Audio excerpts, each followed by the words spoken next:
여러분, 전 세계에는요, 수많은 사람들이 지키는 아주 중요한 종교절기가 두 가지가 있습니다. 바로 이슬람의 라마단과 기독교의 사순절인데요. 흥미롭게도 두 절기 모두 금식하고 또 스스로를 돌아본다는 공통점이 있죠. 오늘 이 자료를 통해 그 깊은 의미를 함께 살펴보겠습니다. 자, 그래서 오늘의 핵심 질문은 바로 이겁니다. 라마단과 사순절. 이 둘은 정확히 무엇이 같고 또 어떤 점에서 근본적으로 다를까요? 지금부터 그 답을 한번 찾아가 볼까요? 보시는 것처럼 겉으로만 보면 정말 비슷해요. 금식, 기도, 자기 성찰, 그리고 죄에 대한 반성까지. 많은 사람들이 이 두 절기를 비슷하게 생각하는 이유가 바로 여기에 있죠. 하지만 이 겉모습 너머에 각기 다른 아주 깊은 신학적 의미가 숨어 있다는 사실 알고 계셨나요? 먼저 라마단부터 한번 자세히 알아볼까요? 라마단은 단순히 굶는 기간, 이게 아니고요. 이슬람에서 가장 성스럽게 여기는 한 달 전체를 의미합니다.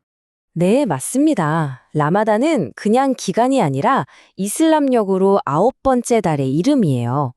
무슬림들은 바로 이 달에 창시자 무함마드가 신의 계시, 즉 꾸란을 처음 받았다고 믿거든요. 그래서 이 한 달을 가장 신성한 시간으로 여기는 거죠. 그렇다면 왜 라마단에 금식을 하는 걸까요? 그 직접적인 근거가 바로 이 꼬란 구절에 나와 있습니다. 신이 모든 무슬림에게 이 달에는 단식해야 한다고 직접 명령하고 있죠. 그러니까 이건 단순한 전통이 아니라 아주 신성한 의무인 셈입니다. 그렇다면 무슬림들은 왜 이 힘든 금식을 하는 걸까요? 그 목적을 한번 살펴보죠. 첫째는요, 죄를 용서받기 위해서입니다.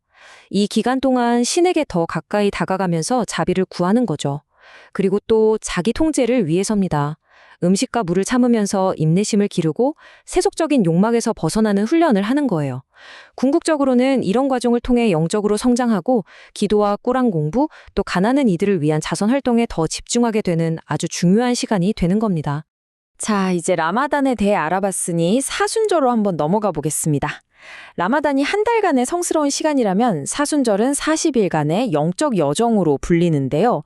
오늘 우리가 살펴보는 자료는 특히 사순절이 가진 신학적 의미가 아주 깊다고 분석하고 있거든요. 어떤 점을 강조하는지 한번 보시죠. 네, 바로 이 문장. 이 문장이 오늘 우리가 살펴보는 자료의 핵심 주장이라고 할 수 있습니다. 아니, 왜 이렇게까지 강하게 이야기하는 걸까요? 이 자료는 어떤 근거로 사순절이 특별히 깊은 의미를 지닌다고 설명하는지 그 논리를 하나씩 따라가 보겠습니다. 사순절을 이해하는 첫 번째 열쇠, 바로 숫자 40입니다. 이 40일이라는 기간은 예수 그리스도가 공적인 생애를 시작하기 전에 광야에서 40일 동안 금식하고 유혹을 이겨낸 사건에서 직접 유래했죠.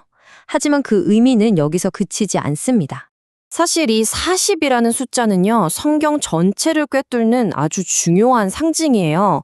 이 슬라이드를 한번 보세요.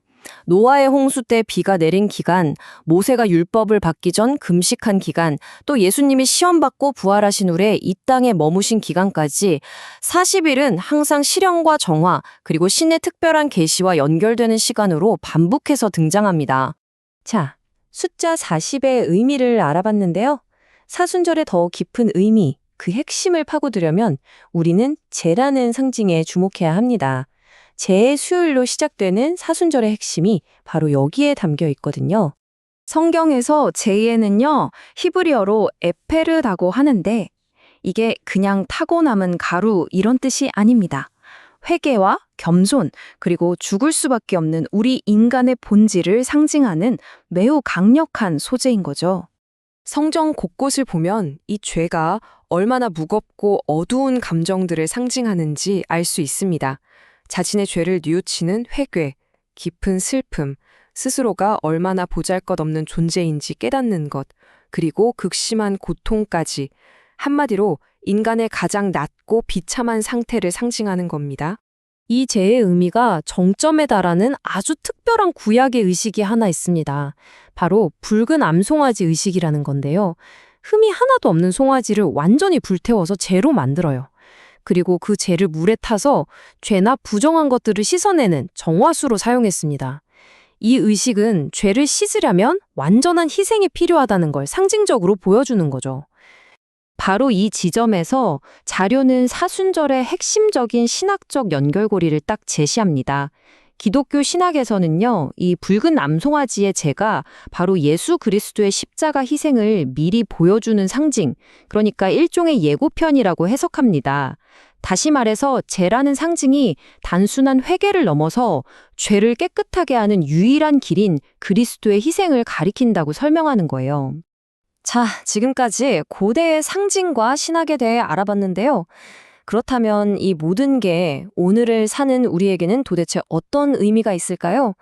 이 자료는 사순절의 진정한 의미가 바로 회개를 통해서 부활의 소망으로 나아가는 데 있다고 말합니다. 그러니까 핵심은 이거예요.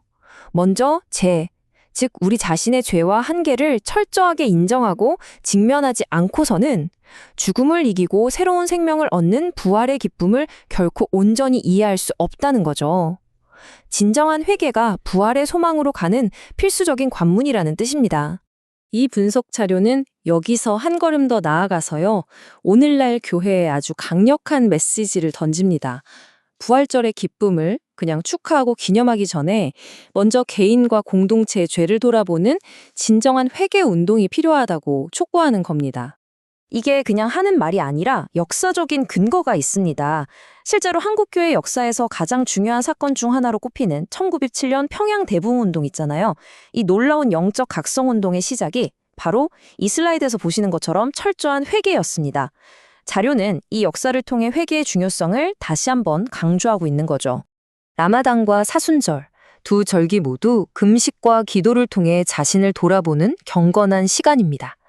라마단이 쿠란의 계시를 기념하면서 공동체의 신앙을 다지는 성스러운 달이라면, 오늘 우리가 살펴본 자료는 사순절을 죄의 상징을 통해 인간의 죄성을 깊이 인정하고 그 희생을 통한 정화와 부활의 소망으로 나아가는 영적 여정으로 분석했습니다.